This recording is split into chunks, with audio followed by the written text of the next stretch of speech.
Hello friends, welcome to மாங்கனி சமையல். இன்னைக்கு நம்ம மாங்கனி சமையல்ல ரொம்பவே ஈஸியா செய்யக்கூடிய ஒரு லஞ்ச் பாக்ஸ் ரெசிபி தேங்காய் பால் சாதம். அதுக்கு சூப்பரா மேட்ச் ஆகிற மாதிரியான ஒரு சைடு டிஷ் கத்தரிக்காய் உருளைக்கிழங்கு வறுவல் எப்படி செய்யறதுன்னு பார்க்கலாம். இந்த ரெசிபி பார்க்கறதுக்கு முன்னாடி இப்பதான் நீங்க நம்ம சேனலை ஃபர்ஸ்ட் டைம் பாக்குறீங்களா? அப்ப மறக்காம கீழே இருக்கிற ரெட் கலர் சப்ஸ்கிரைப் பட்டனை பிரஸ் பண்ணி கூடவே பக்கத்துல இருக்கிற பெல் ஐக்கானையும் பிரஸ் பண்ணிக்கோங்க. சரி வாங்க இப்ப வீடியோக்குள்ள போகலாம். தேங்காய் பால் சாதம் பண்றதுக்கு ஃபர்ஸ்ட் ஒரு குக்கர்ல 2 டேபிள் ஸ்பூன் அளவுக்கு எண்ணெய் சேர்த்துக்கோங்க. கூடவே 1 டேபிள் ஸ்பூன் நெய் சேர்த்துடலாம்.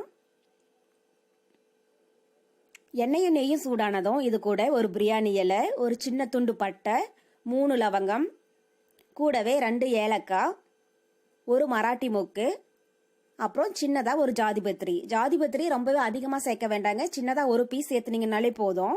இது லைட்டா கலர் மாறினதும் இது கூட 2 பெரிய வெங்காயம் நல்லா மெலிசா நீளமா கட் பண்ணி எடுத்து வச்சிருக்கேன். அதை உள்ள சேர்த்துடலாம். நான் மீடியம் சைஸ்ல 2 பெரிய வெங்காயம் எடுத்துருக்கேங்க. இப்ப வெங்காயம் உள்ள சேர்த்துட்டு இது லைட்டா வதக்கிக்கோங்க. தேங்காய் பால் சாதத்துக்கு வெங்காயம் ரொம்ப வதங்கக்கூடாதுங்க. லைட்டா வதங்குச்சுன்னா தான் நமக்கு டேஸ்ட் ரொம்பவே நல்லா இருக்கும். அப்புறம் நல்லா ஒயிட் கலர்ல கிடைக்கும். பாருங்க, இப்ப வெங்காயம் ஓரளவுக்கு வதங்கிடுச்சு. இது கூட 2 டீஸ்பூன் இஞ்சி பூண்டு விழுது சேர்த்துடலாம். நான் 1/4 கிலோ அரிசி தாங்க எடுத்திருக்கேன். அதுக்கு 2 டீஸ்பூன் இஞ்சி பூண்டு விழுது சேர்த்துனீங்கனாலே போதும். காரத்துக்கு 3 பச்சை மிளகாயும் சேர்த்துடுங்க. நம்ம காரத்துக்கு வேற எதுவும் சேர்க்க போறது கிடையாதுங்க, பச்சை மிளகாய் மட்டும்தான். அதனால உங்களுக்கு எந்த அளவுக்கு காரம் தேவைப்படுதோ அதுக்கு தகுந்த மாதிரி பச்சை மிளகாய் சேர்த்துக்காங்க. இப்ப இஞ்சி பூண்டுடைய பச்சை ஸ்மெல் போயிடுச்சு. இது கூட கொஞ்சம் புதினா இலை சேர்த்துடலாம். இது கூட பொடியா கட் பண்ண கொஞ்சம் மல்லி இலை சேர்த்துட்டு ஓரளவுக்கு வதக்கிடுங்க. புதினா இலையும் மல்லி இலையும் ரொம்பவே அதிகமா சேர்க்க வேண்டியது இல்லைங்க. இந்த தேங்காய் பால் சாதத்துக்கு கொஞ்சமா சேர்த்துனீங்கனாலே போதும், நல்ல ஃபிளேவர் கிடைக்கும். பாருங்க, இப்ப புதினா மல்லி எல்லாம் நல்லா வதங்கிடுச்சு. இது கூட 1 கப் பாஸ்மதி அரிசியை 1/2 மணி நேரம் நல்லா ஊற வச்சுட்டு எடுத்து வச்சிருக்கேன். அதை தண்ணியெல்லாம் வடிச்சிட்டு உள்ள சேர்த்துடலாம். பாஸ்மதி அரிசியை 1/2 மணி நேரம் அளவுக்கு ஊற வச்சிடுங்க. அப்பதான் சாதம் நல்லா நீளமாவும் உதிரியாவும் கிடைக்கும்.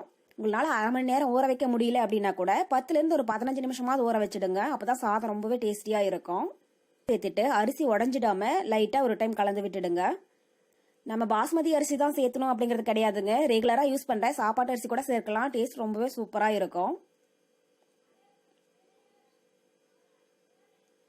ஒரு டைம் லைட்டா கலந்து விட்டுட்டு இது கூட 1 கப் அளவுக்கு தேங்காய் பால் சேர்த்துடலாம். தேங்காய் பால் ரொம்பவே அதிகமா சேர்க்க வேண்டாங்க. நம்ம 1 கப் அரிசி தான் எடுத்திருக்கோம். அதுக்கு 1/2 மூடி தேங்காவை மிக்சியில போட்டு நல்லா அரைச்சிட்டு வடிச்சு 1 கப் தேங்காய் பால் சேர்த்துனீங்கன்னா போதும். இப்ப இது கூட 3/4 கப் அளவுக்கு தண்ணி சேர்த்துடலாம். நான் 1 கப் அரிசி எடுத்திருக்கேன். அதுக்கு தேங்காய் பாலும் தண்ணியும் சேர்த்து 1/4 கப் அளவுக்கு சேர்த்திருக்கேங்க. அளவு சரியா இருக்கும்.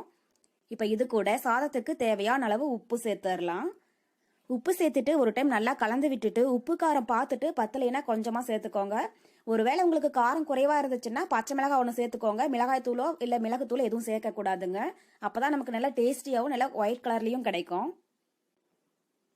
இப்ப நல்லா கலந்து விட்டாச்சு. குக்கர் மூடி போட்டு மூடி வச்சுட்டு மீடியம் ஹீட்லயே 2 விசில் வேக வச்சிடுங்க. 2 விசில் பிரஷர் ஃபுல்லா ரிலீஸ் ஆனதுக்கு அப்புறம் ஓபன் பண்ணி பார்க்கலாம். இப்ப ஒரு சைட் தேங்காய் பால் சாதம் ரெடி ஆயிட்டு இருக்குங்க. நம்ம அடுத்த சைட்ல கத்தரிக்காய் உருளைக்கிழங்கு வறுவல் ரெடி பண்ணிடலாம். அதுக்கு ஒரு கடாயில 2 டேபிள் ஸ்பூன் அளவுக்கு எண்ணெய் சேர்த்துக்கோங்க. எண்ணெய் சூடானதும் ஒரு சின்ன துண்டு பட்டை, 3 லவங்கம், கூடவே 1/4 டீஸ்பூன் சோம்பு சேர்த்துடலாம். சோம்பு பொரிஞ்சதும் கொஞ்சம் கறிவேப்பிலை, இது கூட பொடியா கட் பண்ண 10 சின்ன வெங்காயம் சேர்த்துக்கோங்க. சின்ன வெங்காயம் தான் சேர்க்கணும் அப்படிங்கறது இல்லைங்க, பெரிய வெங்காயம் இருந்தாலும் சேர்த்துக்கோங்க. இப்ப இது கூட 2 காஞ்ச மிளகாய் சேர்த்துடலாம். சேர்த்துட்டு வெங்காயத்தை லைட்டா வதக்கிடுங்க. இந்த கத்திரிக்காய் உருளைக்கிழங்கு வறுவலுக்கு சின்ன வெங்காயம் சேர்த்துனா ரொம்பவே நல்லா இருக்கும். அது இல்லைன்னா மட்டும் பெரிய வெங்காயம் சேர்த்துடுங்க.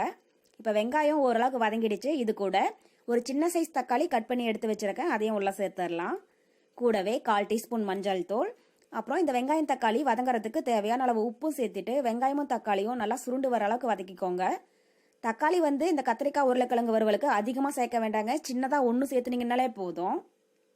கூட இப்ப வெங்காயம் தக்காளி நல்லா வதங்கிடுச்சுங்க. இது கூட 1 டீஸ்பூன் அளவுக்கு இஞ்சி பூண்டு விழுது சேர்த்துட்டு அதனுடைய பச்சை வாசனை போகிற அளவுக்கு வதக்கிடலாம். இஞ்சி பூண்டு அதிகமா சேர்க்க வேண்டாங்க, 1 டீஸ்பூன் சேர்த்துனீங்கனாலே போதும்.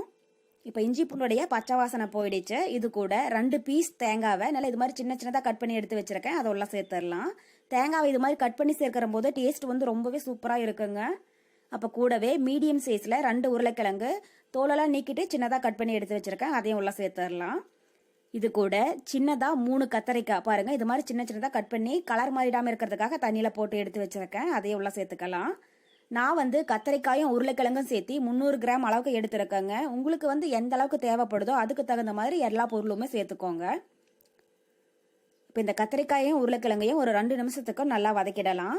இந்த கத்திரிக்காய் உருளைக்கிழங்கு வறுவல் வந்து ரொம்பவே ஈஸியாக செஞ்சு முடிச்சிடலாங்க. சாம்பார் சாதம், ரசம் சாதம், அப்புறம் பிரியாணி ரெசிபி, புலாவ் ரெசிபி, இது எல்லாத்துக்குமே ரொம்பவே சூப்பராக இருக்கும். ஒரு டைம் இந்த மெத்தடில் ட்ரை பண்ணி பாருங்கள், ரொம்பவே டேஸ்டியாக இருக்கும். இப்போ கத்திரிக்காய் உருளைக்கிழங்கு நல்லா வதங்கிடுச்சு. இது கூட 1/2 கப் அளவுக்கு தண்ணி சேர்த்துக்கலாம். தண்ணி அதிகமாக சேர்த்துட்டிங்கன்னா கத்திரிக்காய் வந்து குழஞ்சி போயிடுங்க. 1/2 கப் அளவுக்கு சேர்த்துனீங்கன்னா போதும். பாருங்கள், இந்த அளவுக்கு இருக்கிற மாதிரி பார்த்துக்கோங்க. காய் வந்து பாதி மூழ்கிச்சினாலே போதும். இப்போ கடாயோடைய மூடி போட்டு மூடி வச்சிடலாம். அப்பப்போ இடையில ஓப்பன் பண்ணி கிளறி விடுங்க. ஒரு 10 நிமிஷத்துக்கு அப்புறமா ஓப்பன் பண்ணி பார்க்கலாம். இப்போ 10 நிமிஷம் போல் ஆயிடுச்சு. பாருங்க, கத்திரிக்காயும் உருளைக்கிழங்கு 3/4 வெந்துடுச்சு. முழுசாக வேகக்கூடாது, 3/4 வெந்துச்சுனாலே போதும். நம்ம விட்ட தண்ணிக்கும் இந்த காய் 3/4 வெந்ததுக்கும் சரியாக போயிடுச்சுங்க.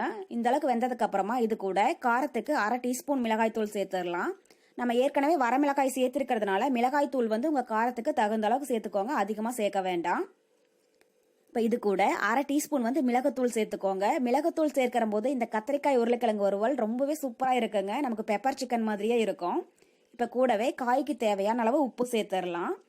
உப்பு வந்து நம்ம ஃபர்ஸ்ட்டே வெங்காயம் தக்காளி வதக்கிற போதே கொஞ்சமாக சேர்த்துருக்கேங்க. இப்போ டேஸ்ட் பார்த்துட்டு உங்களுக்கு எந்த அளவு தேவைப்படுதோ அதுக்கு தகுந்த மாதிரி சேர்த்துக்கோங்க, அதிகமாக சேர்த்துடாதீங்க. இப்போ இதை ஒரு 5 நிமிஷத்துக்கு நல்லா வதக்கிடலாம். பாருங்க, இப்போ கத்திரிக்காயும் உருளைக்கிழங்கும் நல்லா வதங்கிடுச்சு. எண்ணெயெல்லாம் நல்லா பிரிஞ்சு வர ஆரம்பிச்சிடுச்சு. இந்த அளவுக்கு ஆனதுக்கு அப்புறமா இது கூட பொடி பொடியாக கட் பண்ண கொஞ்சம் மல்லி இலை தூவி விட்டுட்டு ஸ்டவ் ஆஃப் பண்ணிடலாம். இப்போ நம்ம தேங்காய் பால் சாதமும் 2 விசில் வந்து ப்ரெஷர் ஃபுல்லாக ரிலீஸ் ஆயிடுச்சு. மூடி ஓப்பன் பண்ணி பார்க்கலாம். பாருங்க, தேங்காய் பால் சாதம் நல்ல மணமா ரொம்பவே சூப்பராக ரெடி ஆயிடுச்சா. சாதம் உடஞ்சிடாம பொறுமையாக இது மாதிரி கலந்து விடுங்க. பாருங்க, சாதம் கொஞ்சம் விட குழையவே இல்லை, நல்லா உதிரியா ரொம்பவே சூப்பராக வந்திருக்கு. நல்ல வாசனையாகவும் இருக்குங்க. இதில் அதிகமாக மசாலா இல்லாததுனால குழந்தைங்களாம் ரொம்பவே விரும்பி சாப்பிடுவாங்க. லஞ்ச் பாக்ஸ்க்கெல்லாம் செஞ்சு கொடுத்தீங்கன்னா கண்டிப்பாக லஞ்ச் பாக்ஸ் காலியாக தாங்க வரும். அந்த அளவுக்கு டேஸ்ட் ரொம்பவே சூப்பராக இருக்கும். இந்த தேங்காய் பால் சாதம் செய்யறதுக்கு நமக்கு 10 நிமிஷம் தாங்க ஆகும், அதிக டைம் எல்லாம் எடுத்துக்காது. நம்ம தேங்காய் பால் சாதமும் இப்போ ரொம்பவே சூப்பராக ரெடி ஆயிடுச்சு. நமக்கு இப்போ ரொம்பவே டேஸ்டியான லஞ்ச் பாக்ஸ் ரெசிபி தேங்காய் பால் சாதம் அப்புறம் கத்திரிக்காய் உருளைக்கிழங்கு வறுவல் ரொம்ப சூப்பராக ரெடி ஆயிடுச்சு. கண்டிப்பாக நீங்களும் உங்கள் வீட்டில் இதே மெத்தடில் ட்ரை பண்ணி பார்த்துட்டு எப்படி இருக்குன்னு கமெண்ட் பாக்ஸாக சொல்லுங்கள். என்னுடைய இந்த ரெசிபி வீடியோ உங்களுக்கு பிடிச்சிருந்தா மறக்காமல் மாங்கனி சமையலுக்கு சப்ஸ்கிரைப் பண்ணுங்கள். நன்றி.